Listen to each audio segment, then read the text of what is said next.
1 Kings, chapter 9. When Solomon had finished building the temple of the Lord and the royal palace, and had achieved all he had desired to do, the Lord appeared to him a second time, as he had appeared to him at Gibeon. The Lord said to him, I have heard the prayer and plea you have made before me. I have consecrated this temple, which you have built, by putting my name there forever. My eyes and my heart will always be there. As for you, if you walk before me faithfully with integrity of heart and uprightness, as David your father did, and do all I command and observe my decrees and laws, I will establish your royal throne over Israel forever, as I promised David your father when I said, You shall never fail to have a successor on the throne of Israel. But if you or your descendants turn away from me and do not observe the commands and decrees I have given you and go off to serve other gods and worship them, then I will cut off Israel from the land I have given them and will reject this temple I have consecrated for my name. Israel will then become a byword and an object of ridicule among all peoples.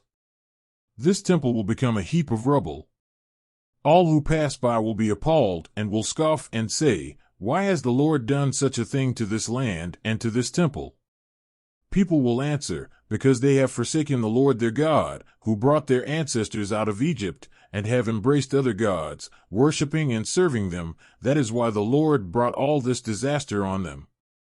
At the end of 20 years, during which Solomon built these two buildings, the temple of the Lord and the royal palace, King Solomon gave 20 towns in Galilee to Hiram king of Tyre, because Hiram had supplied him with all the cedar and juniper and gold he wanted.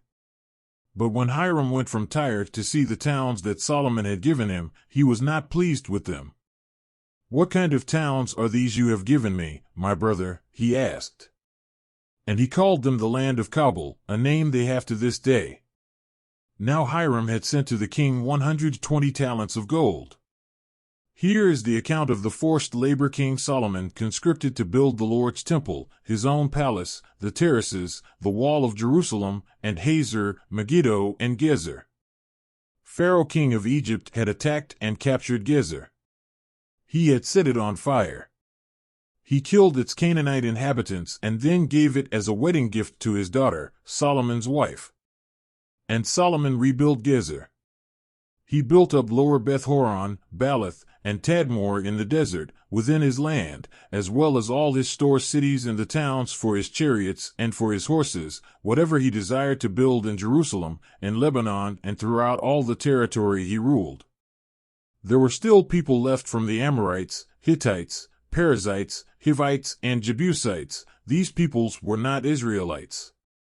Solomon conscripted the descendants of all these peoples remaining in the land, whom the Israelites could not exterminate, to serve as slave labor, as it is to this day.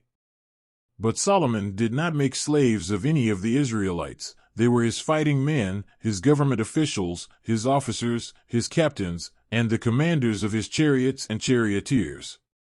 They were also the chief officials in charge of Solomon's projects, 550 officials supervising those who did the work.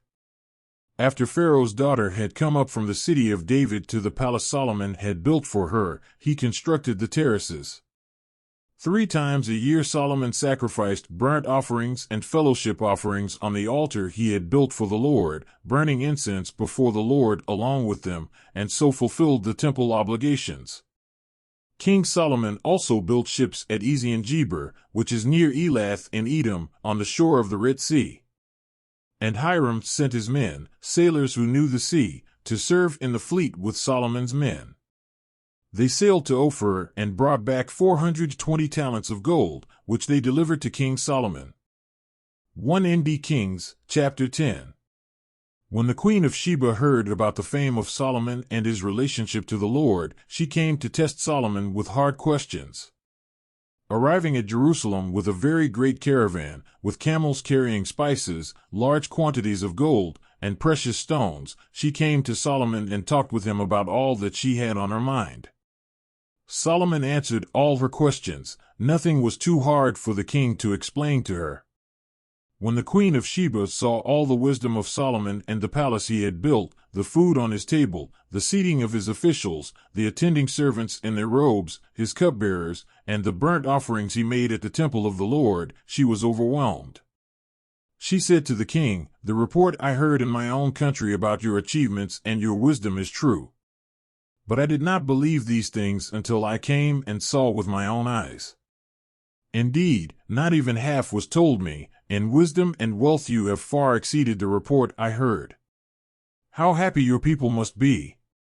How happy your officials, who continually stand before you and hear your wisdom! Praise be to the Lord your God, who has delighted in you and placed you on the throne of Israel. Because of the Lord's eternal love for Israel, he has made you king to maintain justice and righteousness." And she gave the king 120 talents of gold, large quantities of spices, and precious stones. Never again were so many spices brought in as those the queen of Sheba gave to King Solomon. Hiram's ships brought gold from Ophir, and from there they brought great cargoes of almug and precious stones.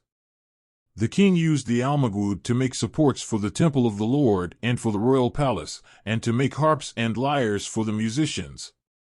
So much almug has never been imported or seen since that day. King Solomon gave the queen of Sheba all she desired and asked for, besides what he had given her out of his royal bounty. Then she left and returned with her retinue to her own country. The weight of the gold that Solomon received yearly was 666 talents, not including the revenues from merchants and traders and from all the Arabian kings and the governors of the territories. King Solomon made 200 large shields of hammered gold. 600 shekels of gold went into each shield. He also made 300 small shields of hammered gold, with 3 minas of gold in each shield. The king put them in the palace of the forest of Lebanon. Then the king made a great throne covered with ivory and overlaid with fine gold. The throne had 6 steps, and its back had a rounded top. On both sides of the seat were armrests, with a lion standing beside each of them. 12 lions stood on the 6 steps, one at either end of each step. Nothing like it had ever been made for any other kingdom. All King Solomon's goblets were gold, and all the household articles in the palace of the forest of Lebanon were pure gold. Nothing was made of silver, because silver was considered of little value in Solomon's days. The king had a fleet of trading ships at sea along with the ships of Hiram. Once every 3 years it returned, carrying gold, silver and ivory, and apes and baboons. King Solomon was greater in riches and wisdom than all the other kings of the earth. The whole world sought audience with Solomon to hear the wisdom God had put in his heart. Year after year, everyone who came brought a gift, articles of silver and gold, robes, weapons and spices, and horses and mules.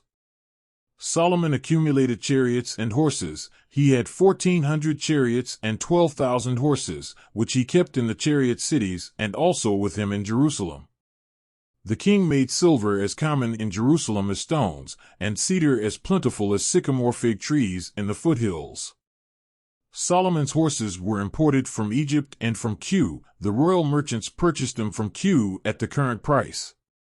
They imported a chariot from Egypt for 600 shekels of silver, and a horse for 150. They also exported them to all the kings of the Hittites and of the Arameans.